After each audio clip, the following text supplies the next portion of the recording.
Mayong buntag sa tanan, mga followers o mga viewers na ako nining mong mga tambag sa Diyos. Salamat sa Ginoo nining kabuntagon. Lain na sa nga simana, ikaduhang adlaw sa simana, akong ipaabot ko ninyo ang mga pulong nga niyas bala ang sulatan mga ako na katunan o naban sa panginaot naunta managpakakabot ang tanan sa pagsabot ni yano nga pulong akong paabot kaninyo inis bala ang sulatan. So again, good morning, brethren, friends, and viewers and followers. Tumanas akong intro. Busa, pamatuod ko kaninyo karong adlaw. Nga dili ako kapanilingan sa dugo, ibisan kinsa kaninyo. Kawala ko musibog pagmantala kaninyo sa bungkos nga tambag sa Diyos. Mga buhat, kapitulo 20, versikulo 26 o 27 sa inyong Biblia. Wherefore I testify you this day, that I am pure from the blood of all men, for I have not shown to declare unto you the whole counsels of God. Muna yun sa Apostol Pablo. Kamot siyang mawali niya ang pulong sa kamatuoran sa mayang balita ng Simon kang Kristo. Okay, sumala sa itong na dunggan o hibaw-an na sa Lucas Kapitulo 16, versikulo 16. Ang kasuguan milungtad hangtod kasuguan ug ang mga manalagna milungtad hangtod lang kang huwan ug sukad niadtong panahona giwali ang gingharian sa Dios ug ang mga tao nagasulod niinis linog sanay. Manong linog sanay man ka?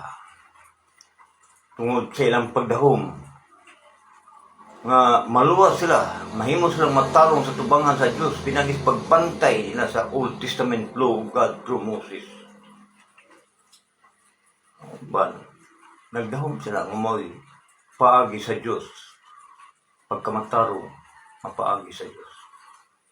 O bisan hangtod karong panahon na, galisod ang uban, pagsulod, di ka gusto maghinulsol.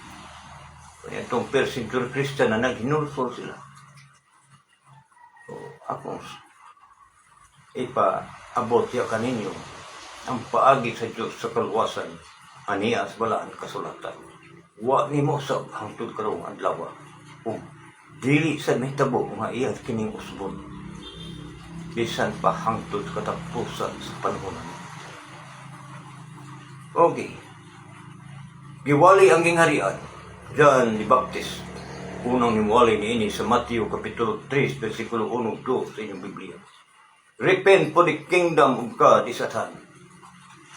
Kasamang paagis, Matthew 4:17, maugyapon ang atong Ginoong sa Kristo niwali. Pag hinulsol ka mo, kaging harian sa langit sa duol na. Kung kani, sa Matthew Kapitulo 6, versikulo 9-10, iyan ang ipaampo siya mga tinunan. Managingon, pag-ampo ka mo sa ingon ini, Ama namo nga nas mga langit, pagbalaanon unta ang imong ngalan, panhia ang imong gingharian, dinis yuta maingon sa langit. O gawas nga iyang ipampo, iyang ipasidaan nga kining maong gingharian muabot nga pagaubanan sa gahom. Sa Marcos Kapitulo 9, versikulo 1 sa inyong Biblia, basahan lang kung wa diha ay magtuon ako. Ingon, sapagkat tinuod magaingon ako kaninyo nga doon pa'y na nagbarog dinhi nga dili una katilaw kamatayon hangtod makita nila nga ang gingharian sa langit muabot nga inubanan sa gahom. Kasamang paagi usab sa mga buhat Kapitulo 1, versikulo 8 sa inyong Biblia. isaad niya mga apostoles, nga managdawat kamo sa gahom, sa iyang punsaran kamo sa Espiritu Santo, ug kamo mahimo niyang ako mga saksi gikan sa Jerusalem ug sa tibuok Judea ug hangtod sa Samaria ug hangtod sa kinatumyan sa yuta. Muna ang gingharian, the church ng isaad po niya kang Pedro. Magtukod siya o iglesia ng mga yawi sa maong gingharian ihatag niya kang Pedro. O kamatuoran ni ini sa diyang human mabanhaw atong Ginoo kay kining mong iglesia iya daang ipakamatyan. Gibayra niya sa iyang dugo kining mong iglesia nga iyang pagatukuron. Wa pa matukod pagika niya pagkamatay sa Ginoo. Nabanhaw sa mga patay, iyang isaaran nga bubuan sila sa Espiritu Santo ang iyang mga tinunan. Gahom, makadawat sila ang gahom gikan sa langit. O katumanan ni ini sa mga buhat Kapitulo 2, versikulo 1 hangtod sa 13. Basahan ninyo niya. Pag-abot sa adlaw sa Pentecostes, ngabot ang mga gahom dahunog gikan sa langit. Ug ang mga tinunan na nagpanulti sa 17 ka pinulungan, 17 ka nasod niya itong mga adlaw ang naminaw tungod kay kato adlaw sa Pentecostes, the day of harvest. And then, daghang mga nasod nga namista nito sa Jerusalem. Nada ang mga ngaan sa nasod. Putamya, Asia, tanan mga nasod. Nada. Kanan di city ka nasod. Sikbit sa Jerusalem. And then, nakabati sila sa ilang pagdahom nga ang mga apostoles o ang mga tinunan sa Ginoo sa ilang pagdahom mahubog. O niya kay si Pedro hatagan sa mga yawis sa maong gingharian unsahon pagsulod ang maong gingharian. Sa Buhat Kapitulo 2 versikulo 14, siya mitindog kuban sa napulog usa. Siya mitindog may katubaw siyang tingog. Mga igsoon mo na niwali siya. Unsahon ang pagsulod makabaton kag pagtuo sa atong Ginoong Kristo. Nga ang Hesus nga ilang gilansang sa cross gihimo nga Ginoo ug Kristo sa Dios. Sa dihang sa may buot kasabot gihimo nga Ginoo ug Kristo. Mao di ay magkapatilwa sa itong sala kining Kristo, the mediator between God and men. Mauri bugtong makapatiluwala sa atong sala ang Hesus nga ilang gilansang sa cross. Mao ito nga ang dugo niya ug ang iyang lawas nga gitugyan dito sa cross. Mao di midala sa atong sala ngadto sa kahoy. Aron kita mamatay ngadto sa sala ug mabuhi ngadto sa pagkamatarong. Kay kitang tanan sa mga karnero ng salaag ang tagsa-tagsa kanato misimang sa iyang kaugalingong dalan ug gibutang ni Jehova diha kaniya ang salana nato nga tanan. Mao ni katumanan sa Isaiah 53 versikulo 3 hangtod sa 6. Ang mao di ay tabo. Ang gisakitan sila sa kasing-kasing o na nagpangutana sila sa mga apostoles. Mga igsoon, unsay angan imong buhaton? O gibungat ni Apostol Pedro nga maghinulsul kamo o magpabautismo ang tagsa-tagsa kaninyo sa ngalan ni Kristo tungod sa kapahiluan sa inyong sala ug madawat ninyo ang gasa sa Espiritu Santo. Ang gasa sa Espiritu Santo maong kaluwasan. Unya, versikulo 39, kay ang masaad alang man kaninyo ug sa inyong mga anak ug sa tanan nga tuwa sa layo, sa tanan sa kapid-an nga pagatawgon sa atong Ginoong Dios. And then verse 40, nagpadayon sila sa pagpaminaw sa mga pulong at sulpidog mga tambag na nagtambag kada pag-ingon. Save yourself from this untoward generation. Luwasan niyo ang inyong kaugalingon gikan ning sukwahi ng kaliwatan. ang numdumi itong panahon na. Nagingon ko na sa kadaghan ako balik-balika ang ilang pagdahom ang kasuguan sa Diyos. Nga gipatalwad ani Moises mo makaluwas mo kapay mong matarong. Pagsubok, dili di mo ipaagi sa Diyos sa kaluwasan, sa kalag sa tao. Kung dili ang dugo sa iyong anak, ang lawas o dugo sa iyong anak mo ihala dito sa krus.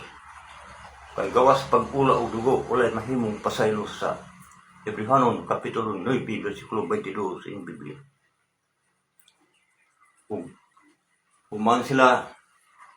Human nila sa gupa ang mga tambag o ang pulong nagsulpidyo. And verse 41, Acts chapter 2, verse 41 sa inyong Biblia, basaha. Ibautismuhan katong 3,000 kabo. Nga misabok sa pulong. Hindawat sila nga tinuod. Jesus dahil lang gilansang sa cross. Mao di ang gitag na daan nga mo magluwas sa ilang masa. Mo magpatiliwala sa tao. Daghan pa mga tambag. Ugunya, human sa bautismo, bitugang sa Diyos. Ngadto sa iglesia ang maong mga tao mananagdawat sa pulong ni Apostol Pedro, mga yawi o sa anong pagsulong hinga sa langit. Nagtuo sila ang maong Jesus nga gilansang sa cross, gihimong Ginoo og Kristo. Wala laing Kristo. There is only one mediator between God and men. Dunay usa lang nga mitugyan siyang lawas o siyang dugo. Hamili nga dugo. Anong hamili? Tungod kay putli. Wala siya sa. Wala sala bisan hikap. Siyang gamay na lang sala. Hikaplagan siyang bakba. Muna ang kaluwasan. The first century Christian. Ugunya kadtong mga Kristohanon sa panahon kay miabot ang mga paglutos. Nagkatibulaag o mga uban naabot dito sa Antioquia. O ang mga tinunan sa Ginoo dito sa Antioquia, dito sugdi paghingalan mga Kristohanon. Sila maluwas pinagis pagpantay sa kasubuan ng Weses. Kung dili nang gawa sila, madili din naman makapamata. Dili makapamata. Nang hinulsol sila o na nagpabautismo. This bagong pag-igsaad. The kingdom of Christ, the church of Christ, is the kingdom of Christ. Hangtod karon, nagdikan karon og hangtod sa katapusan sa panhunan. Dili may tabo nga usbon sa Ginoo ang paagi. Unsay paagi sa unsang paagi maluwas ang imong kalam. Ulong ras manuluwas sa inyo. Marcos Kapitulo 16, versikulo 15-16. Panlakaw kamo sa tibok kalibutan. Iwalay niyo ang may balita ngadto sa tanang binuhat. Ang mutuo o magpabautismo maluwas. Kanang o conjunction, connecting words. Ang mutuo sa ituan, mayong balita. Adunay usa nga midala sa itong masala, diya siyang lawas gadto sa kahoy. Aron kita mamatay gadto sa la o mabuhi gadto sa pagkamatarong. Tanan sa magkarnero. Pankaron nabalik na. Ang karnero ng salaag, pankaron nabalik na sa magbalantay o magdudumala sa atong mga kalang. Ang balik na kung mutuo ka, may balita. Ang mutuo o magpabautismo maluwas, panandili mutuo. Hukman sa silon. Go ye therefore to all the world. Preach the gospel to all creation. Whosoever believe and is baptized shall be saved. Dumi. Duwara ka sa ang may aguman sa tao manong isugpa sa impyerno. Sa ikaduhang Tesalonica, Kapitulo 1, versikulo 8-9. Nasa siga sa kalayo, andam man malos, yan tumula, managpakaila sa Diyos. Wa kakaila sa imong Diyos. Naghihimo si Jesus, gihimong Ginoo. Himong Kristo. O wala managdawat sa mga balita. sila mag-aantos sa silot nga walay pagkatapos at sa pagkahinukman sa silot sa tubangan sa Ginoo si Maya siyang kao. 2 Thessalonians chapter 1 verse 8 and 9 sa inyong Biblia. Basa. Kung wa gani ay mugtuon ako. Kung kini ang pagi sa Diyos. Antong karon wa mao sa. Sa una pag-ayo. Lahi gani ang nahuna-huna niyo matungod sa kaluwasan dili na mao. Kaya di may tabo mausbon sa Ginoo ang paagi sa kaluwasan sa imong kalam. The day of judgment. Yan lang kutob. Doon ko may buntag ng viewers o mga followers na ko.